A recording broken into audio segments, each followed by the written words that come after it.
Bueno, Luis, y para hablar en primera persona de cómo es tener una editorial, invitamos al estudio a dos mujeres que nos van a acompañar a lo largo del programa hasta el final, que se llaman Nurit Katzelman y Sol Echevarría. Son las directoras de la editorial Excursiones. La editorial Excursiones es una editorial independiente dedicada al ensayo latinoamericano contemporáneo. Difunden autores consagrados como otros inéditos. Es una editorial con una fuerte apuesta estética porque los libros están acompañados por una obra de un artista plástico, también contemporáneo. Tiene unas tapas hermosas porque las estuve mirando. Nurit es escritora y publicó varios libros traducidos también al portugués, al inglés. Aparte es coeditora de Excursiones. Tiene una librería típica en su casa porque vende libros en su propia casa.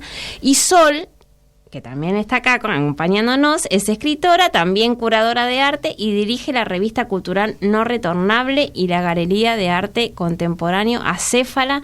Estas mujeres son una exquisitez y están sentadas hoy a nuestra mesa. ¿Cómo andan? Hola, bien. Gracias por invitarnos a charlar con ustedes. Hola, Nurit. Hola, ¿qué tal? ¿Cómo están? Bueno, chicas, estábamos hablando en el bloque anterior del discurso de Sacomano en la Feria del Libro, y aprovechando que ustedes que son editoras, queríamos preguntarles qué elaboración hacen de todo esto y qué opinan puntualmente de una frase que dijo él acerca de los editores, diciendo que los editores son propietarios de un banco de sangre. ¿Cómo arrancamos, Luis? Difícil. Bueno, a mí lo que me llamó la atención es que vi cierto paralelismo entre algunas problemáticas que él planteaba en su discurso y algunos acontecimientos que hubo en el mundo del arte. Yo estoy bastante vinculada a la escena artística y, por ejemplo, la feria que es Arteba, que es la Feria de Arte de Buenos Aires, hace un par de años tuvo un conflicto enorme con el predio de la Rural, y al mismo tiempo hay una asociación de artistas que planteó un tarifario para los artistas para empezar a cuestionar los ingresos y los lo que reciben. Perdón, sí, lo que reciben en las distintas circunstancias, como él hablaba, por ejemplo, que otros que habían hecho este mismo discurso no habían cobrado. Bueno, claro, sí. Algunos elementos, con lo cual creo que es una problemática en común con todo lo que es artístico, no solo lo literario. Y hay otros espacios donde también que quizás son más pequeños y agrupados pudieron plantear y problematizar estos. Bueno, se ve que asuntos. Es una problemática que tienen diferentes mundos que están vinculados con lo que es el arte, la escritura, la música, ¿no? Sí, totalmente. Que en general los artistas y los escritores trabajan en una zona que hay un gris sobre qué es lo que perciben como trabajo y qué pareciera estar afuera del trabajo, ¿no? Porque parece que hacen cosas que están buenas. ¿Por qué tienen que cobrar y por qué no? Exacto. Bueno, es verdad, hay un límite ahí donde, podés escribirme un discurso y hacer la apertura de la Feria del Libro y por eso no tenés que cobrar. Bueno, no, me parece que abrió ahí como un debate, se abrió como un debate. Lo estábamos hablando con Luis antes de empezar el programa. Todavía no nos ponemos de acuerdo, Nurit. No. En ¿Qué opinas, tema, Nurit? A ver. Sobre si hay que, para vos está mal que hayan pagado el discurso. No es que esté mal o bien, es que como que se plantean cosas al costado también, ¿no? Cuando vos pensás que Borges no cobró por eso, Pero ¿por qué Borges vos cobrarías? Porque es un trabajo. O sea, a mí me llamaron para ser jurado de los premios nacionales y si te digo lo que me iban a pagar por leer 180 libros, era una miseria. No llego con las Contanos. horas. ¿Cómo es eso? ¿Eso se paga también? Sí, por supuesto, es un trabajo. O sea, no entiendo cómo la gente cree que uno tiene todo el tiempo del mundo y que tiene que comer, o sea, puede vivir sin cobrar ingresos. O sea, es un trabajo como cualquier otro. O sea, él le preparó un discurso, más allá de que te guste o no, había tintes poéticos, la parte del árbol, del ombú, o sea, divino, él lo pensó y además me parece que el trabajo no se puede medir en cuánto tiempo te lleva. Hay una anécdota que una persona va a comprar un sombrero y entonces le dice, quiero un sombrero. Entonces agarra un diseñador, una tela, hace así, en 5 minutos le dan su sombrero. Y le dice, ¿cuánto es? 500. ¿Cuánto es? $500. ¿Por una tela? Le dice. Entonces agarra el diseñador la tela, la desarma y le dice, es gratis, se lo regalo. como el know-how de un escritor, de llegar donde está, que lo convoquen a dar un discurso, es porque llegó a cierto lugar donde él decidió leer una cantidad de libros, dedicarse una cantidad de horas a escribir. Eso es lo que se paga, no la cantidad de horas que te lleva ahora, todo el trabajo por detrás. Y me parece que sí, que eso tiene que ser valorado. Tiene que ser valorado. Cualquier cosa que haga un escritor en público, ser jurado, tiene que estar mejor pago, porque está pago, pero está muy mal pago. Muy mal pago. Exacto. Y uno tiene que hacer equilibrios, porque los que decidimos dedicarnos a escribir, queremos leer y escribir, y necesitamos tiempo para que eso ocurra. Y para que tengamos tiempo necesitamos dinero también, ¿no? Los premios tampoco son muy elevados, ¿viste? Porque el premio de la crítica de la Feria del Libro, que acá no, dos lo dieron a mujeres, ¿viste? Sí, vos me los habías comentado. Sí, lo ganó Eugenia Almeida por Inundación, el de Documenta Escénicas. Sí, Laura Ramos. Sí.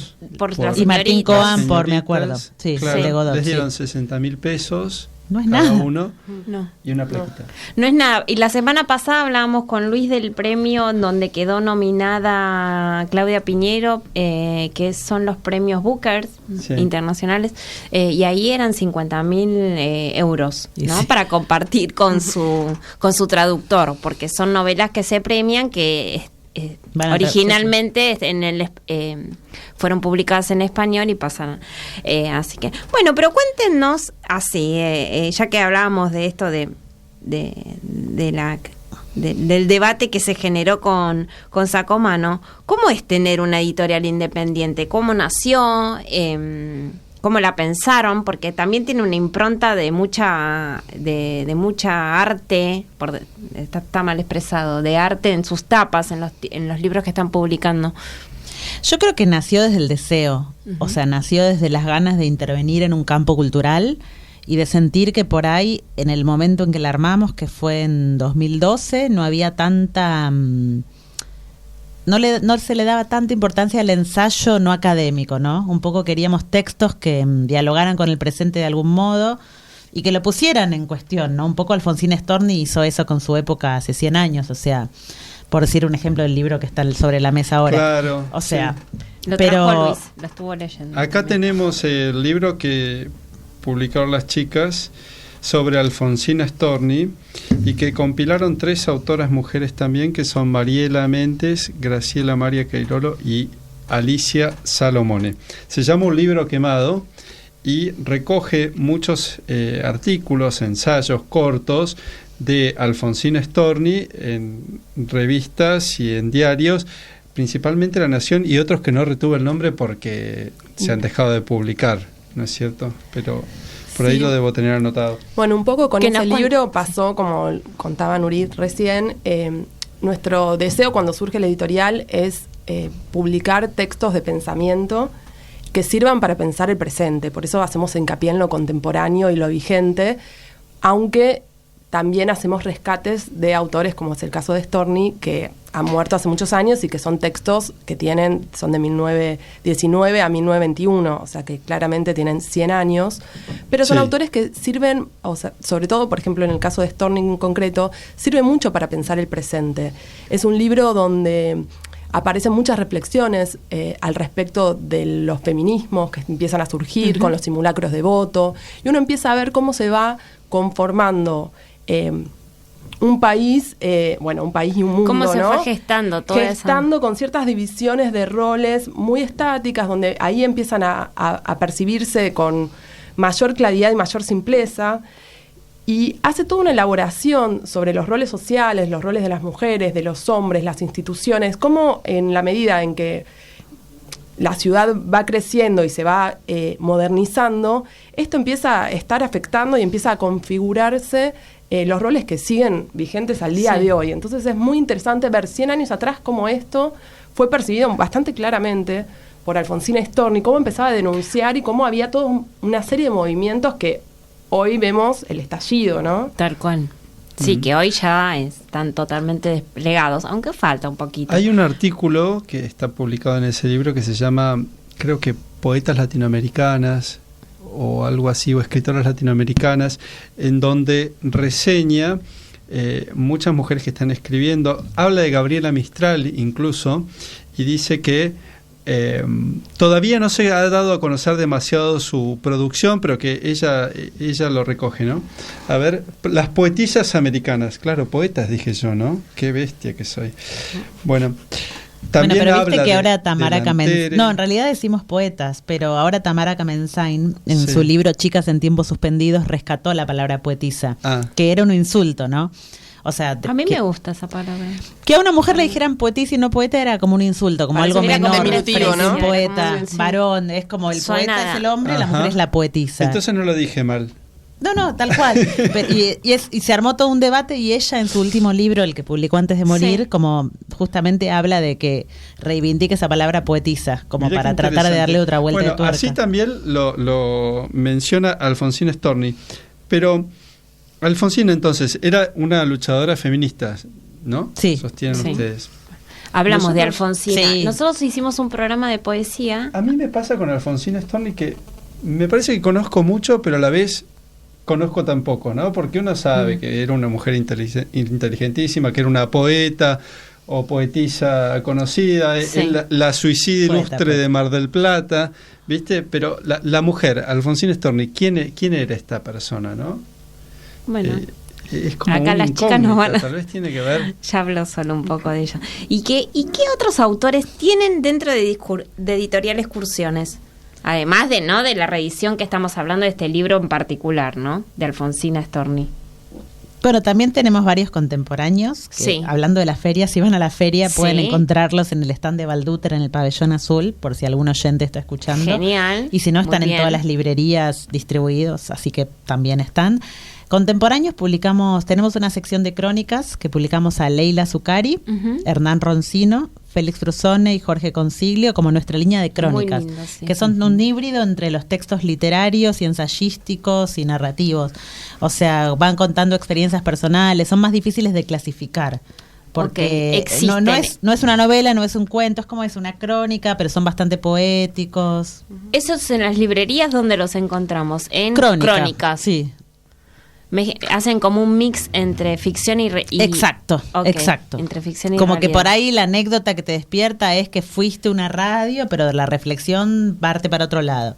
Y cuentan algo personal, algo ficcionalizado, algo real, o sea, tal cual. Sí, de Roncino, que leí Glaxo, me acuerdo que él cuenta es la experiencia en una fábrica también. Sí. Claro, o sea, hacen como un mix de... Pero Glaxo es novela, ¿eh? Eso salió en Eterna Cadencia. Claro, nosotros sacamos notas de campo de él, que es un libro más autobiográfico donde él cuenta por qué se hizo escritor. Y un poco su relación con la literatura, los autores que lo marcaron, desde Guernica hasta Saeri, etcétera, y un poco discute con la época y con la Kenneth Goldsmith y toda la escritura no creativa. Es toda una línea de escritores jóvenes, Luis, porque son de nuestra edad. Están buenos. Qué cosa incierta. Bueno, también tenemos la línea de rescates, que es donde está Storni, pero también está Perlonger, Paulo Coelho. Claro, muy... Paulo Coelho no. ¿No? ¿Quién? No importa. Lo saldamos acá. Paulo Leminski, sí, me confundí. Paulo Leminski. Exactamente. Y bueno, y también tenemos una línea más de arte, donde publicamos diálogos, y ahora sacamos toda una línea de Liliana Porter y Ana Tiscornia, que son diálogos entre ellas, que hablan sobre la obra de arte de Liliana en particular.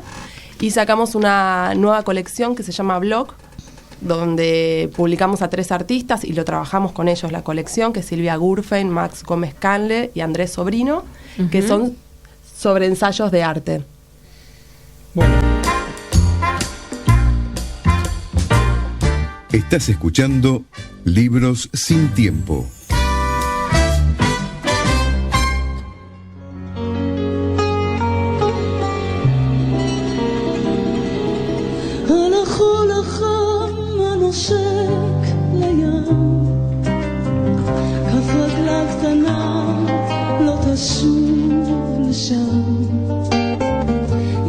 שקטה צעדה לבדה בלי מילים אל המים בעצם הגלים כיסו את פניה מים כחולים מלח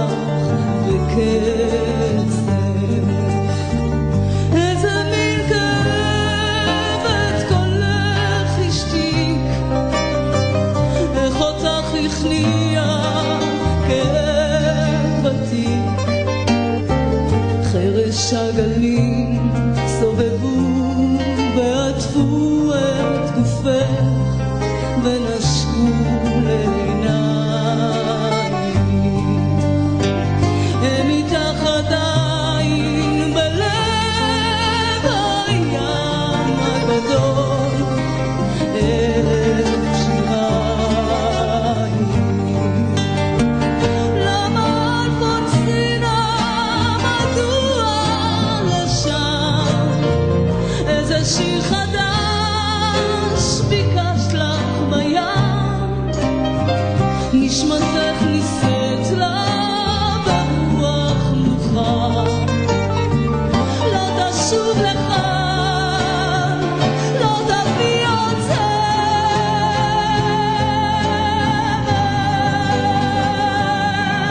תרחף תעופף עד אין גמר ואת אלפונסינה תשני במנוחה. Nuria, estamos escuchando distintas versiones de Alfonsina y el mar. La primera era de Calamaro y esta otra es de una cantante que no te puedo decir quién es, pero es una versión en hebreo. Y estamos además con Nurit Katzelman y Sol Echevarría. Ellas son las directoras de la editorial Excursiones, que tienen una cantidad de escritores modernos y contemporáneos publicados, pero además muy tienen... linda es la editorial. Sí, muy estético. Además tienen una serie de publicaciones históricas, como esta que tengo en mis manos, que se llama Un libro quemado y habla sobre Alfonsina Storni, la poeta, periodista y escritora. Correcto. Influyente en toda la literatura de nuestro país, Luis, que nació en Suiza en 1892 y murió en Mar del Plata en 1938 a los 46 años, como todos saben, ¿no? Se suicidó. Se internó en el mar. Nosotras quisimos un poco hacer el trabajo de correr a Alfonsina de la poeta llorona suicida. Ajá. Un poco por eso se llama Un libro quemado también el libro, porque es como si hubiera estado escondido. Si bien es el texto de uno de los artículos de ella, nos pareció que ese título un poco ejemplificaba a ese lugar donde se la colocó. De hecho, hay un poema de ella que después fue muy famoso, incluso los Cadillacs creo que hicieron una versión que se llama Voy a dormir, donde ella le dice nodriza mía, me voy a acostar, perlas de rocío, un poco la escritura romántica de la época, y el final dice, si él me llama, decirle que no insista que he salido, ¿no? Y ahí es el primer paso del feminismo, decir, yo me voy a dormir, o sea, decirle que he salido.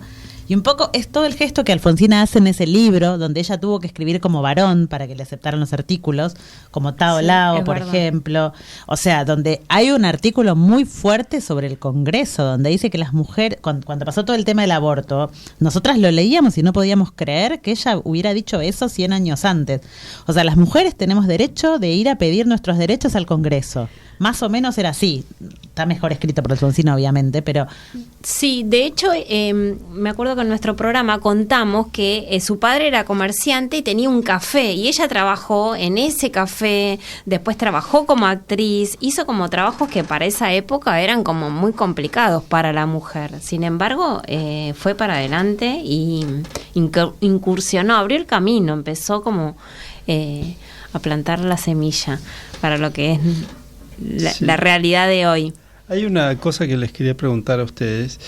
En uno de esos artículos, Alfonsina dice que la mujer selecciona moralmente sus lecturas mucho mejor que el hombre. Y quería saber si a ustedes les parece, como editoras, que hoy también ocurre así, o en esto llegamos a una igualdad de género. Seleccionan por igual. Se queda muda. Nos quedamos mudas. La palabra moralmente, ¿no? Es la compleja. Sí. Sí. No sabría decir. Quería sí hacer remarcar de dónde viene el título, además de lo que dijo Nurit, que es uno de los textos donde Alfonsina lo que cuenta es un poco cómo era el rol de las mujeres escritoras de antes, que solo podían escribir en los conventos o en el marco de iglesias. Tremendo. Y estando reclutadas en instituciones religiosas, porque era el único momento donde no tenían que ejercer roles de ama de casa. Y las mujeres que escribían tenían prohibido hacerlo, entonces cuando descubrían los manuscritos los quemaban. Entonces un poco de esa no tradición, de esa falta de historia, de rescate de algunas mujeres escritoras, dado que su escritura ha sido destruida, es que nosotros decidimos rescatar el pensamiento de ella, de esta suerte de destrucción histórica, porque eran textos que estaban en periódicos y revistas y que no habían sido rescatados como una obra autoral, y era un costado de Alfonsina muy... muy delegado, que es el de ella como pensadora interviniendo sobre la actualidad de su época con esta visión tan lúcida. Bueno, y es un texto, hablando de moralidad, que era lo que preguntabas, la verdad que es un texto donde haces observaciones muy lúcidas, donde se corre de este lugar tan romántico en el que uno lo asocia, ¿no? Uno asocia esta Alfonsina romántica y que se suicida, pero en el fondo era una luchadora social donde reivindicaba los derechos de la mujer y donde problematizaba. Sobre todo hay un efecto como lupa, ¿no? Como que mira la sociedad con una lupa y discute y ironiza sobre la mujer, sobre el hombre y sus roles más tradicionales en la sociedad y sus instituciones. Tiene partes cómicas. Sí, también. en un momento hay una receta que irónicas se llama, también, irónica, ¿no? Una receta de la perfecta dactilógrafa que la publicaron en La Nación el 9 de mayo de 1920. Entonces ahí describe cómo tiene que ser una dactilógrafa. Claro, y dice, para obtener una perfecta dactilógrafa, sígase este procedimiento. Elíjase una joven de 18 a 21 años que viva en una casa de departamentos de cualquier apartado barrio. Píntese discretamente los ojos, oxigénese el cabello, púlase las uñas, córtesele un trajecito a la moda bien corto. Tremendo. Comprímasele el estómago. Es muy divertida, Sí, es muy la- divertida. Sí. La tapa de este libro, recordamos que cuando lo abrís trae la lámina del artista que la hizo, que se llama Pablo Lozano. Es un acrílico sobre tela y es la tapa del libro. Es muy linda. El fondo es negro y tiene como unas figuras multicolores. Esas selecciones de ustedes, ¿no es cierto, Nurit, Sol? Tenemos una curadora que hace la selección de artistas que se llama Verónica Romano, Ajá. que ella elige los artistas que acompañan las obras, sí. Ah, mira qué interesante. Pero bueno, justamente en este caso, si vos mirás, viste que las mariposas como que no están cerradas, es como si estuviesen abiertas y como si no encajasen. Y en un punto es como si él dialogara con el pensamiento de Alfonsina, que no termina de encajar del todo en su época, ¿no? Como algo de Sí. lo negro, lo oscuro, y la mariposa que está pero no está, como algo así. Sí, muy, ¿Y qué es lo más divertido del trabajo de ustedes hoy como editoras? ¿O en qué proyecto están trabajando ahora que les apasione y que les divierta? ¿Pueden contarnos algo más sobre excursiones? Bueno, a nosotros nos encanta el trabajo de edición, así que podemos decir que toda esa parte es muy divertida, porque es recibir textos y muchas veces ir a buscarlos también y darle forma a los libros. Hay libros que vienen ya cerraditos y armados, como para que nosotros lo leamos y veamos si nos interesa o no para nuestro proyecto editorial, pero hay otros que hay que armarlo por completo. Claro. Entonces esa parte es bastante creativa también y en diálogo con los autores si están vivos o con los compiladores si no. Ahora, bueno, el último libro que sacamos, Hablaría del viento, de Leila Zuccari. Ujú. Y ahora estamos armando un proyecto de libro que está en prueba de imprenta en este preciso momento, que es Maneras de desaparecer, de Isabel Zapata. Ella es una escritora y poeta también mexicana. Y estamos, bueno, terminando de darle forma a ese libro que, bueno, nos tiene bastante entusiasmadas. Bueno, justamente desde la editorial queremos un poco apostar esas voces no tan conocidas, ¿no? Acá no la conoce nadie, Isabel Zapata, Claro. todavía no fue publicada. Ujú. Tuvimos la suerte de que Alejandro Zambra, que es un escritor que acá Sí. sí es muy conocido y tiene muchos lectores, Sí, que fue nuestro primer autor de la casa. Muy En 2012 bien. arrancamos la editorial con No Con leer él. de Alejandro Zambra. Sí. Y le hiciera el prólogo y la contratapa al libro, que parece que está bueno para ayudar a difundir su voz, pero bueno, son las apuestas que hacemos, ¿no? Tratar de dar a conocer autoras que para nosotras, o autores, no sé cómo se dice con X, en voz alta, digo, que son imprescindibles para ser leídos, pero que no llegan sino por otros medios, ¿no? Un poco la idea es tratar de correrse y dar lugar y voz a cosas que no necesariamente los lectores llegarían, sino, ¿no? Donde influye mucho la intuición, me imagino, sí. Porque ¿cuántos libros por mes les llegan a una editorial que es independiente pero que tiene una década? No, ya? más que nada buscamos nosotras, la verdad es que no nos llegan tantos, nos llegan pero menos. Claro. Bueno, vamos a escuchar un poquito más de Alfonsina. A ver. Por la blanda arena que lame el mar, su pequeña huella no vuelve más.